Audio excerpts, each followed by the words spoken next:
त्या शब्दाला महत्व आहे. अदरवाईज आपण काहीच नाही. जसं आता याने सांगितलं की माणूस म्हणून मी कसं घडलो, मला कोणती व्यसन होते, आणि आज माणूस जसं वाल्याचा वाल्मिकी ऋषी झाला तशा प्रकारचे आज मी असं म्हणतो की वाल्याचा वाल्मिकी ऋषी आपले आज स्वयंभू झाले. यासाठी जर टाळ्या वाजवा. आपल्या अंतर्भावनात जरी आपल्या कुठे चुकीच्या भावना असेल किंवा काही विषय असेल तर ते सोडून द्यायचे. आपल्याला वाल्याचा वाल्मिकी ऋषी व्हायचा आहे. याचा अर्थ माझ्यासहित प्रत्येकाची गोष्ट आहे.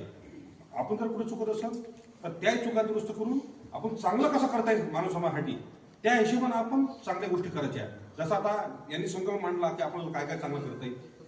तर 42-50 वृद्ध जे आहे समजा, निश्चितपणे 4-5 हजार रुपये रोजचा खर्च आहे त्यांचा, बरोबर आहे. 5 हजार रुपये रोजचा त्या माणसाचा खर्च आहे. एक म्हणून जर करतो म्हटलं तर शक्य नाही. प्रत्येकानं जर असं एक कुठे अनाथ म्हटलं, प्रत्येकानं त्या हिशोबाने जर आपण हात समोर केला, एक हात आपण समोर केला तर 2 हात दुसरे समोर करते.